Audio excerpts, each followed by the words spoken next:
Hi, I'm Laura Flanders. Welcome to our program. How do you negotiate race and racism in your life?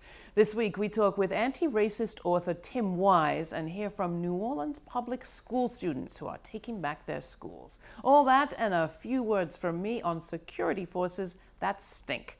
It's all coming up right here. Stay tuned.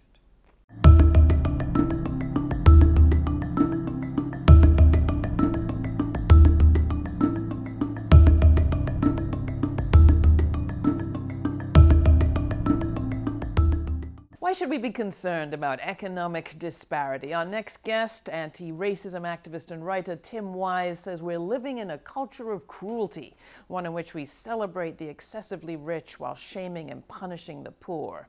Wise's anti-racism work traces back to his days as a college activist in the 80s, fighting for divestment from apartheid South Africa. He also worked as the youth coordinator and associate director of the Louisiana Coalition Against Racism and a community organizer in New Orleans public housing.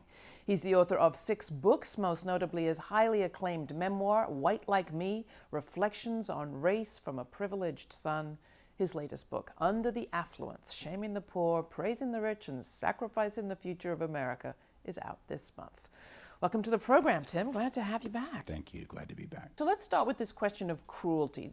Describe a little bit what you mean by the culture of cruelty that we live with. Well, I mean by that, if you look at the history of, let's say, the last 80 years, go back 75, 80 years ago, what was interesting is that in the wake of the Depression, at least insofar as white folks were concerned, this country became an incredibly, I'm not going to say generous, but certainly more forbearing nation with regard to poor folks. We understood that the market didn't work. We understood the state had a role to play in providing jobs and housing and all of those things. And it was something that most average Americans supported. And that really remained the case all through the 40s, all through the 50s, FHA loans, GI Bill, VA loans. Only when people of color came to be seen as the public face of government programs did that switch. And since that time, we've heard the rhetoric of cruelty, the rhetoric of shaming the poor, the rhetoric of a culture of poverty having trapped people and how government somehow has made them dependent. So this isn't the rhetoric of 70 years ago, but it is now. How different is that than what we've seen in other countries? Because certainly when it comes to inequality and disparity, Thomas Piketty, lots of others have pointed out, this is kind of a global issue. If you look at the countries of Europe where some of these same phenomena are playing out, I would say the root of it is very similar. It's interesting, go back to the 70s when Margaret Thatcher was running to be the head of state in the UK. She was not campaigning on getting rid of the NHS. She did not say, we're going to get rid in Great Britain of National Health Service. Yes, the Conservative Party wanted to, make it more efficient. They wanted to do all kinds of, changes, but it was understood as something that Brits took for granted, that was important and valuable. Now there is real talk there and in Germany and all throughout, Western European nations who were and Northern European nations known for, Scandinavian countries known for their social welfare programs about, maybe we should rethink this. Well, why are they doing that? I would suggest one of the reasons is that as immigrants from North Africa, as immigrants from the so-called Middle East have come into those countries, now you have these white folks who are saying, oh, wait, you mean it's not just going to be my cousin or my family or people like me. It's the same thing that's happening in the U.S. So I would suggest that some of the pushback against social welfare safety nets is there as well as here, connected to the feeling, the perception, often very inaccurate, that people of color are the ones who are taking advantage of or abusing the program. Do you have your favorite example of cruelty? Because some of the quotes in your book are just stomach-turning. Well, I mean, as one example, and this was important to me because as you mentioned in the setup, I lived in New Orleans for 10 years. So in the wake of Katrina, like a lot of folks who had been there, I know people who've been displaced still have not been able to get back, know people who lost friends and family.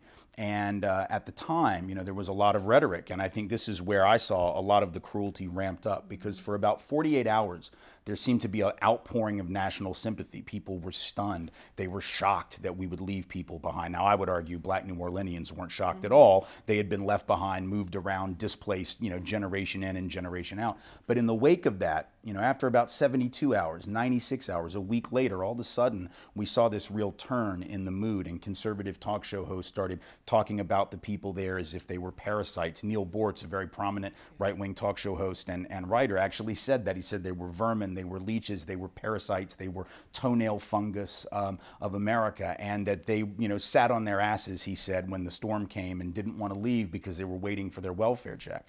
Not only was that incredibly cruel and demeaning, it was also false, because at the time of Katrina, there were 132,000 households, at least in the city, only 4,500 of which received any form of cash welfare. So the percentage of people in New Orleans who were actually receiving the so-called generous benefits of the welfare state was very small, but that became the narrative. And to me, when you are bashing people who were literally, before the city had even been rebuilt, people displaced, it really takes cruelty, to a whole new level. Yeah.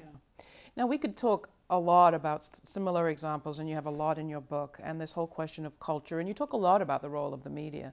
But I would love to go back to something you said at the beginning about the structure of our economy and its relationship to racism.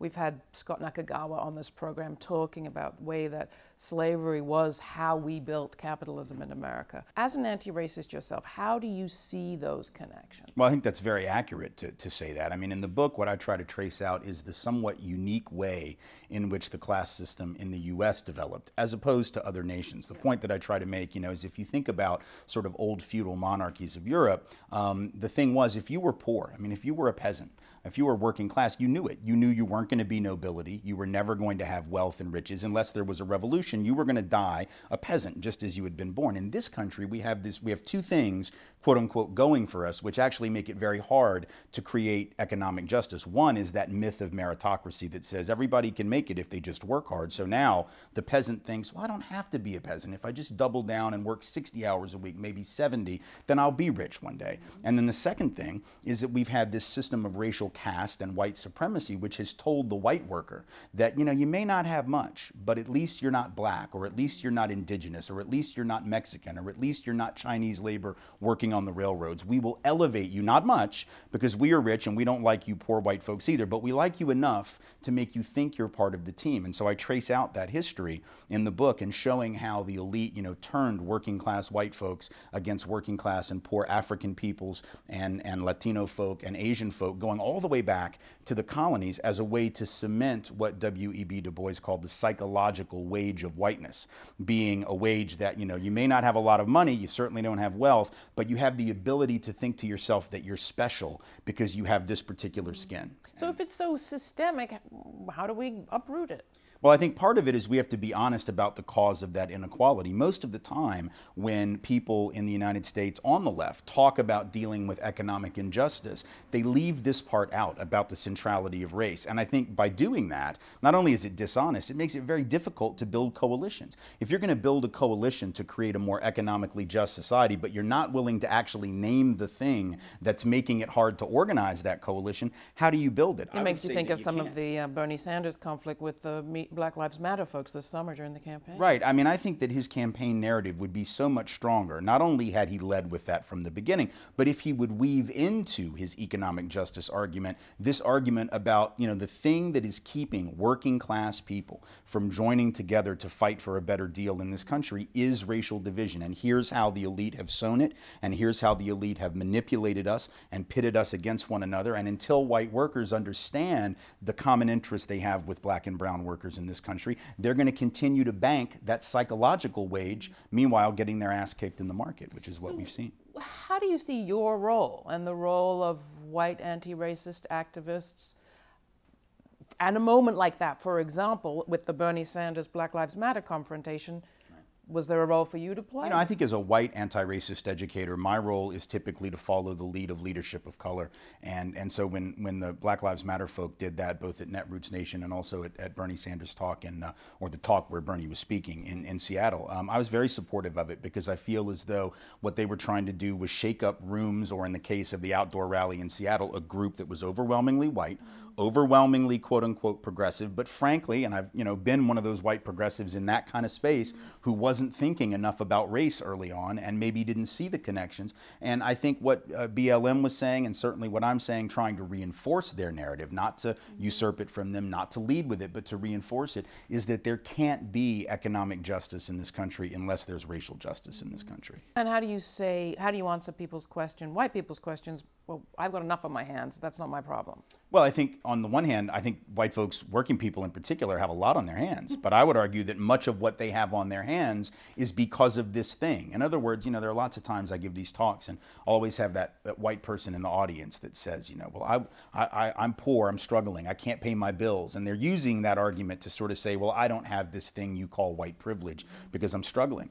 And my response to them is, I have no doubt you're struggling. There are millions of people in this country who are. What I think is important to know is that part of why you're struggling and part of why the government does not insist on guaranteeing good unemployment insurance and good health care guaranteed and decent income support and job retraining is because we have this mentality that we have developed over the last 40 to 50 years, which says government programs are for those people. The irony being that now when you've got millions of white folks, particularly young white folks coming out of college, having a hard time finding work, the very safety net that they never thought about, and in fact, in many ways, helped to eliminate or argued against, is the one they need now. So how do you keep accountable to movements? You, Tim Wise, you're an individual. You write, you talk, you lecture, you're an educator, as you said. Have you ever worked in groups? Do you work with movement groups? And how do you remain accountable, particularly to groups of color? Sure. Well, it's a hard task once you have a role that is more as a writer, let's say, or as an educator than as a grassroots activist. So as you mentioned the setup, I've done a lot of community organizing going back to my early days in this work. And that was work that I did probably for the first 8 years of sort of professional activist work. Since that time, I've been on the road, and it's a different kind of organizing. I mean, the folks who trained me in New Orleans at the People's Institute for Survival and Beyond, said to me when I got out there on the road, like, we want you to do this work. We want you to check in, though.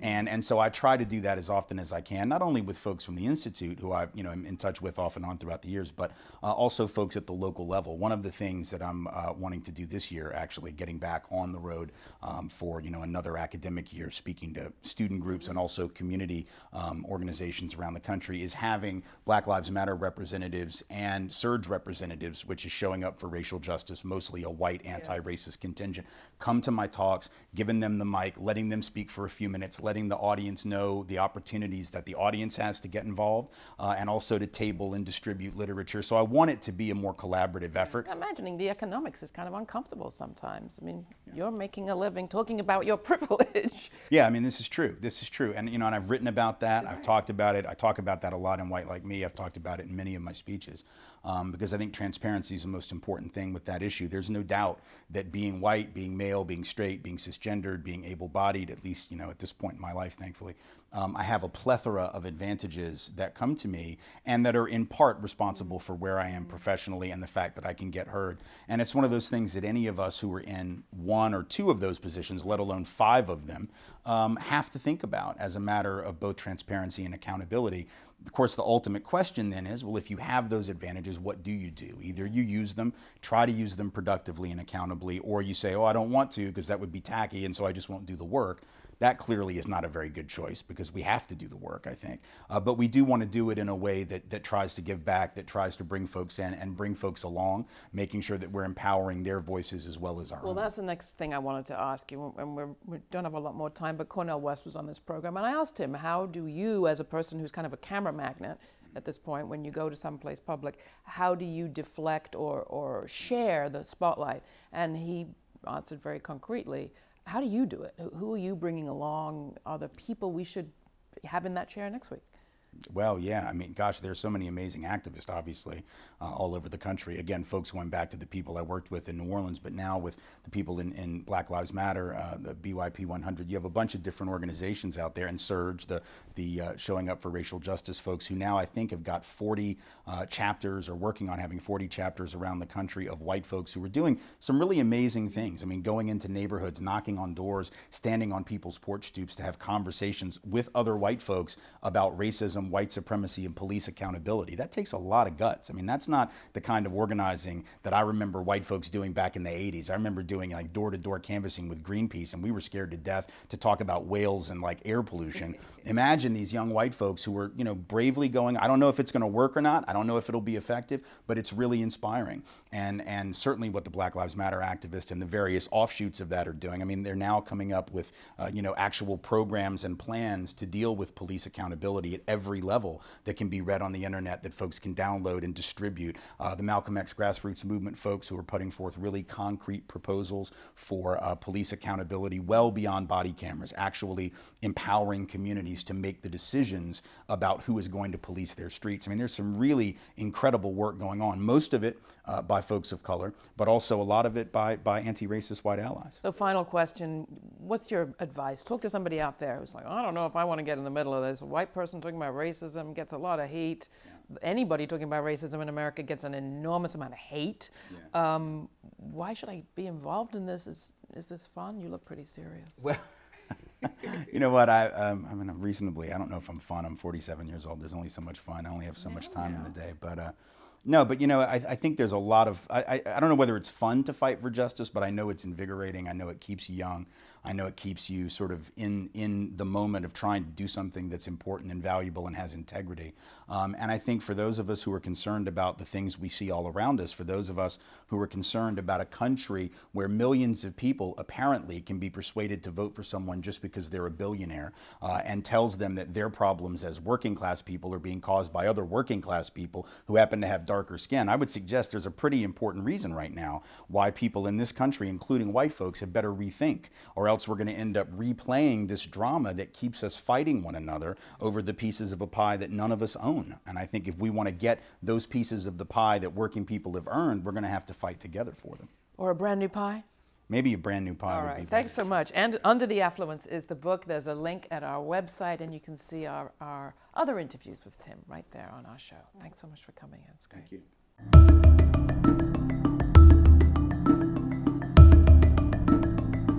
One of the issues faced by Black youth, Kids Rethink New Orleans Schools, is an organization led by young people in New Orleans, dedicated to letting young people be heard and make change. Here are two of the young people involved.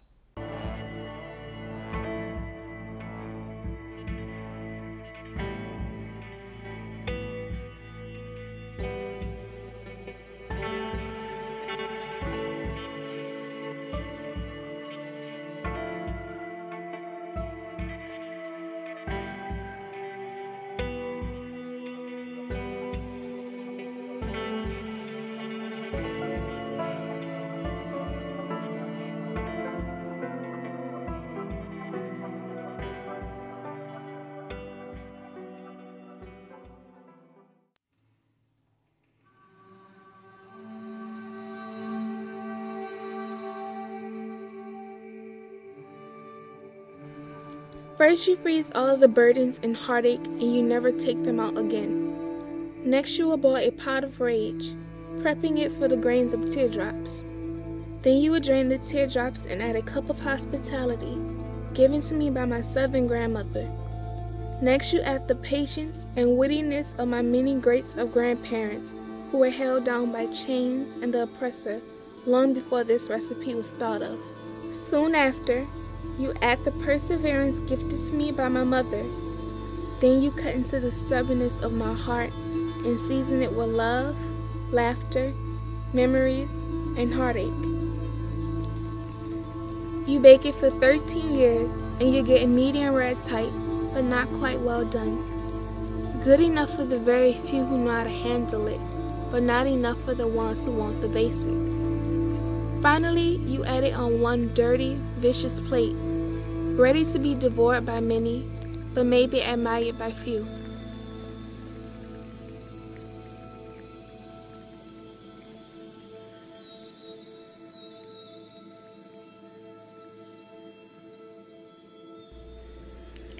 In third grade, I was teased very often, specifically for my natural view of the world. For example, I don't believe in bad luck or superstitions. People told me things like, "You're stupid," or "How do you think bad things happen?" The answer is relatively simple. I believe God carefully plots out everything that happens in this world.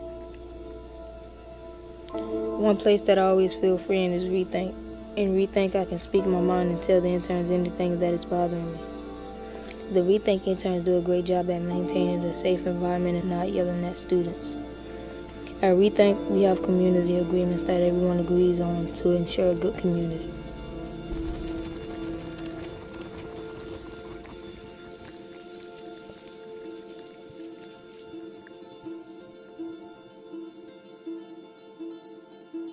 black, young male, woman, teenager, student, learner. Being a black young woman, society sees me as simple-minded, ignorant, manipulative, abandoned, and ugly. As a teenager, I am seen as rebellious, lost or confused, inexperienced, and dramatic. It makes me feel rage, too familiar, the feeling just to explode, rage, too hard to hide. I watch TV and see the way women are portrayed, black women in particular. Most TV programs and music are degrading to women. I am and want to be seen as a black young woman who can do whatever when she puts her mind to it. Doubted by some, but always proves them wrong. I am capable of what anyone else can do, no matter how that person is identified. My first day at Rethink, I felt free. Here, I feel like my voice is being heard, even though I am a child. I feel safe to express my opinion without the fear of being judged. Freedom to me is no judgment or oppression towards myself or the ones I love. Also being able to say my opinion and how I feel no matter my age, gender, race, or color.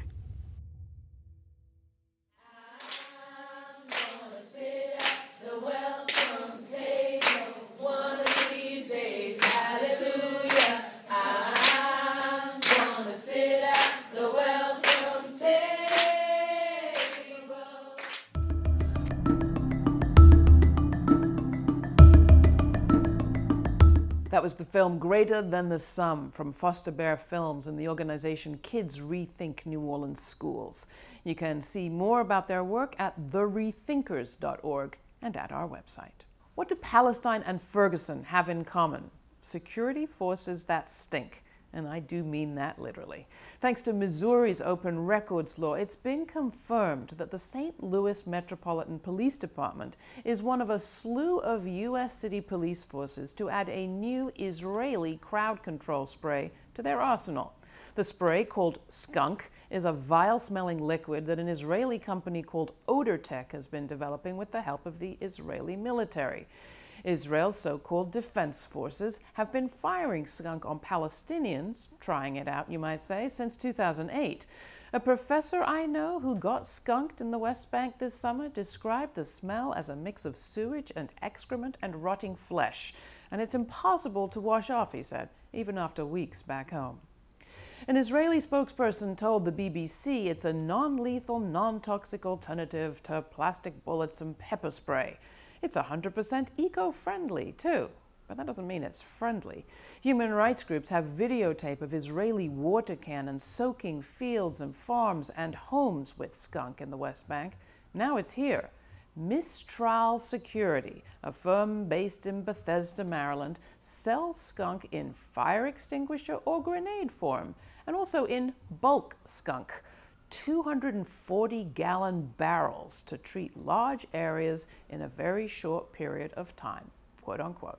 Applications include, but are not limited to, border crossings, correctional facilities, demonstrations, and sit-ins, says the company. And the stench can mark people for arrest, too. The smell of all this confirms the thesis of a new book by Jeff Halper, whom I first met 2 decades ago in the hills above Jerusalem. There he was directing the Israeli Committee Against House Demolitions. Wars between states are largely a thing of the past, Halper says in his book, War Against the People.